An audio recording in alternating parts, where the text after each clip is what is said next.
ক্ষতি তো একটা বটেই, তবে দর্শকের নয়, দর্শক এন্টারটেনমেন্ট পায়। দেব ভার্সেস জিৎ হলে কার বেশি ক্ষতি, দেবদার নাকি জিৎদার? দেখো, দেবদা ওভার দি ইয়ার্স এখন যে জায়গাটায় রয়েছেন, প্রচুর পরপর হিট দিয়েছেন। এটা তো সত্যি কথা। মানে সেটা প্রজাপতির উইন্ডোটাতে বলো, প্রজাপতির মতন ছবি, প্রধানের মতন ছবি, সেগুলোও হিট দিয়েছেন। টেক্কার মতন ছবি বা একদম নিশ অডিয়েন্সের ছবি, সেগুলো একদম অল্প বাজেটে বানিয়ে একদম একটা বেসিক কালেকশন করে ফেলেছেন। আর তুমি যদি বলো প্রিসোল ফিসোল ছিল, তো সব দিক দিয়ে খুব সাকসেসফুল হয়ে গেছেন সেই দিক দিয়ে বলতে গেলে। আর তুমি যদি কমার্শিয়াল ছবি বলো, সেটাতেও কিন্তু সে একটা সাকসেসফুল জায়গায় তুলে নিয়ে গেছেন। আবার ধূমকেতুর মতন ছবি, সেটাকেও একটা বড় ক্যানভাসে বক্স অফিস দিয়ে দিয়েছেন। কিন্তু এই হচ্ছে ব্যাপার, এইরকম একটা পরিস্থিতিতে দাঁড়িয়ে খাদানের মতন ছবি, ধূমকেতু দিয়ে সব দিয়ে দেবদা একটা ভালো জায়গায় রয়েছেন। জিদ্দাও কিন্তু ভালো জায়গায় রয়েছেন। জিদ্দাও কিন্তু রাবণের মতন ছবি সাকসেসফুল বানিয়েছেন, যে সময় কেউ কমার্শিয়াল ছবি করছিল না। চেঙ্গিজের মতন ছবি গোটা প্যান ইন্ডিয়াতে সাকসেসের জায়গা দেখিয়েছেন। আবার জিদ্দা কিন্তু তোমার বুমেরাঙের মতো ছবি হিন্দি ডাব করে রেখে দিয়েছেন। নেটফ্লিক্স একটা রাজত্ব করেছেন, একটা প্যান ইন্ডিয়া সুপারস্টারের তকমা পেয়েছেন, যেটা আফটার মিঠুন চক্রবর্তী একমাত্র সুপারস্টার জিদ্দাই পেয়েছেন। তো সেও কিন্তু তার দিক দিয়ে সেরকম সাকসেস। কিন্তু তুমি ভালো করে লক্ষ্য করে দেখো, দুজনের সাকসেস প্যাটার্ন বা সাকসেস রেশিওটা কিন্তু একটু আলাদা, বা দুজনের ওয়ে অফ যে চলা সেটা আলাদা, কারণ দুটো মানুষ আলাদা। এটা তো স্বাভাবিক ব্যাপার। তো এই যে ক্ল্যাশ, যদি কোনো ক্ল্যাশ হয়, সেক্ষেত্রে পুজো ক্ল্যাশ হলে কি লস, ক্রিসমাস ক্ল্যাশ হলে কি লস, বা তোমার এ ক্ল্যাশ হলে 15ই আগস্টের ক্ল্যাশ হলে কীরকম লস, সেগুলো নিয়ে আমরা আলোচনা করবো কার লস বেশি। দেখো, যদি ক্রিসমাসের হয়, সেক্ষেত্রে আমার মনে হয় জিদ্দার লস বেশি। কারণ ক্রিসমাসের টাইমটা পুরো দেবদার টাইম। ওই টাইমে দেবদা বিরাটভাবে ব্যবসা করেন। এবং যদি খাদান টু আসে, সেক্ষেত্রে ওটার একটা সিকুয়েল ভ্যালু, একটা ফ্র্যাঞ্চাইজি ভ্যালু অলরেডি তৈরি করে দেবে সেই সিনেমাটা। সেখানে একটা স্ট্যান্ডালোন ছবি নিয়ে আর সেখানে যাওয়াটা উচিত হবে না, এবং সেখানে যাচ্ছেও না জিদ্দা। তো আমরা ওটাকে পুরো সাইড করে দিলাম। এবার চলে আসি পুজোর ক্ষেত্রে। বন্ধুরা, পুজো ক্ল্যাশে কিন্তু আমার মনে হয় একটা 50-50 লস আছে। কারণ দুজনেরই ওই একটা ক্ষতি হয়। আমরা দেখতে পেলাম রক্তবীজ এবং রঘু ডাকাতের ক্ষেত্রে কে এক নম্বর হবে বলা মুশকিল। হয়তো মানে মাল্টিপ্লেক্সে দেবদা এক নম্বর হবেন, সিঙ্গল স্ক্রিনে জিদ্দা একরকম হবে, এক নম্বর হবে, এরকম একটা ব্যাপার হবে হয়তো। কিন্তু ব্যাপারটা হচ্ছে যে দুজনেরই একটা হিউজ লস হয়। এটা হচ্ছে একটা সত্যি কথা। পুজোর সময় যদি দুটো বড় ছবি একসাথে ক্ল্যাশ করে, তো সেক্ষেত্রে কেউ বলে বিপ্লবী, কেউ বলে ডাকাতের সাথে দেবদার যে ছবিটাই থাকুক না কেন, দুটো ছবিরই 50-50 লস আছে। এটা কিন্তু বলতে হবে। মানে কিছুটা হলেও তো কাটবেই একটা ঝামেলা। আর এমনটা হতে পারে, যেটা রাবণ কিশমিশের ক্ষেত্রে খুব স্পেশালি হয়েছিল, আমার খুব ভালো লেগেছিল। যে রাবণ ছবিটার ক্ষেত্রেও কিন্তু যেটা হয়েছিল যে মানে দেভিয়ান্সরা এদিক দিয়ে বেরিয়ে বলছে, দেখো আমাদের এত টাকার কালেকশন হয়ে গেছে, দেখো আমরা এই হল হাউসফুল করেছি। তো জিতিয়ান্সরা গিয়ে আরেক দিক দিয়ে তারাও কিন্তু একটা হল হাউসফুল করে ফেলছিল। তারাও আরও 5টা হল হাউসফুল করে ফেলছিল। তারাও মফস্বলে দেখিয়ে দিচ্ছিল যে চল আমাদের ছবি গ্রাম বাংলায় চলে, তোদের ছবি চলে।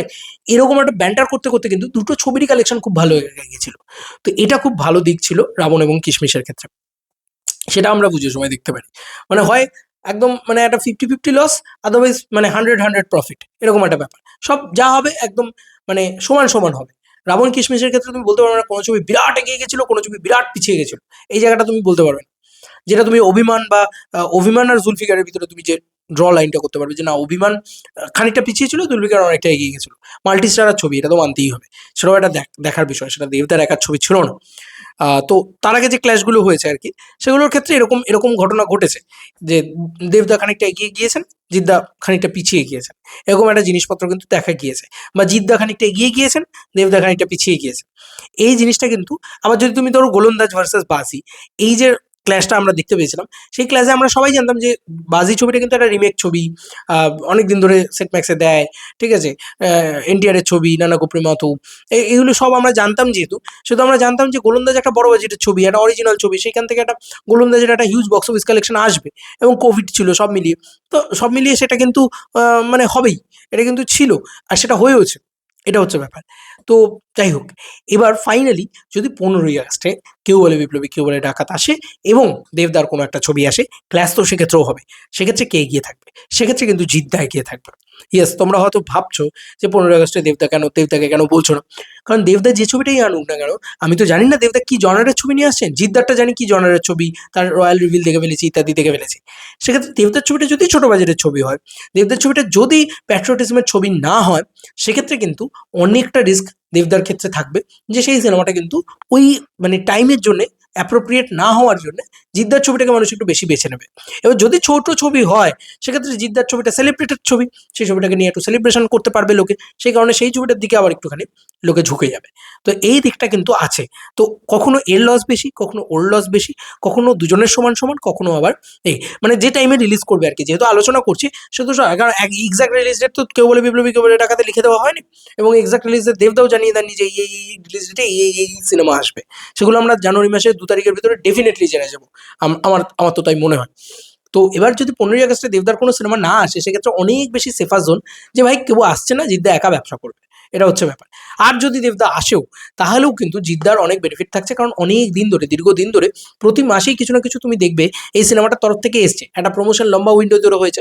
অনেক দিন ধরে মানুষ জানে যে আচ্ছা কেউ বলে বিপ্লবী, কেউ বলে ডাকাত বলে একটা সিনেমা আসছে, জিদ্দা এরকম একটা সিনেমা করছে, তার জেলারের অ্যাকশন ডিরেক্টর রয়েছে, তার চরিত্র তার লিখছে, প্রতিযোগিতার মানে তোমার ডিরেকশন, শান্তনু মৈত্রর মিউজিক, শ্রেয়া ঘোষালের গান, এত কিছু না মানে এই আপডেটসগুলো লোকের মাথার ভেতরে সার করে। এবং ট্রেন ফাইট সিন রয়েছে, বড় বড় অ্যাকশন সিকোয়েন্স রয়েছে, বড় একটা ক্যানভাস রয়েছে, সব মিলিয়ে লোকের এটা একটা মাইন্ডসেট রয়েছে যে ভাই এই ছবিটা তো জানি। দেবদা এখন যদি হট করে ধরো 25 তারিখে অ্যানাউন্স করলেন, ধরো 1 তারিখে অ্যানাউন্স করলেন, হোয়াট এভার ইট ইস, যে এর মাঝখানে অ্যানাউন্স করলেন, যে কোনো দিনই উনি অ্যানাউন্স করতে পারেন। এবার এই অ্যানাউন্সমেন্ট করার দরুন যেটা হবে, সেই ছবিটা কিন্তু ওই টাইম পিরিয়ড মানে পাবে কিন্তু খুব কম সময়, 15ই আগস্ট অব্দি। মানে তুমি যদি দেখো জানুয়ারি, ফেব্রুয়ারি, মার্চ, এপ্রিল, মে, জুন, জুলাই, আগস্ট, 8টা মাসই মানে টোটাল 8টা মাস, আমি আগস্ট মাসটাকে ছেড়ে দিলাম, টোটাল 7টা মাস কিন্তু অ্যাকচুয়ালিতে রয়েছে সিনেমাটার কাছে প্রচার করার জন্য। কিন্তু আবার দেবদা ভালো প্রচার করেন, সেটা নিয়ে সন্দেহ নেই। তো 7টা মাসই রয়েছে, কিন্তু জিদ্দা কিন্তু অলরেডি মানে প্রিভিয়াস 1 ইয়ার জুড়ে প্রমোশন করেছেন, তার জন্মদিনে প্রমোশন করেছেন। তো জিদ্দা সেক্ষেত্রে অনেক বেশি এগিয়ে থাকবেন যদি 15ই আগস্টে রিলিজ হয় সিনেমাটা, এবং যেহেতু সিনেমাটা থিমের সাথে 15ই আগস্টের টাইম লাইনটাও ম্যাচ করে যাচ্ছে, তাই আমার মনে হয় 15ই August one of the best time release to কেউ বলে বিপ্লবী, কেউ বলে ডাকাত। তো এই হচ্ছে ব্যাপার। এই বক্তব্য ছিল আমার, যে দুজন ক্ল্যাশ হলে কে জিততে পারে ওসব আমরা প্রেডিক্ট করতে পারি না এখন অবধি। কিন্তু আমার মনে হয় যে কার বেশি ক্ষতি, কার বেশি লাভ, সেই জিনিসটা যদি আমরা একটুখানি বিচার বিবেচনা করতে পারি বা একটা আলোচনা মতন করতে পারি, সেটাই চেষ্টা করলাম। তোমাদের আর কি মতামত ইন্টারভিউটাকে নিয়ে জানাও কমেন্ট সেকশনে। চলো বন্ধুরা, নতুন কোনো ভিডিওতে দেখা হবে।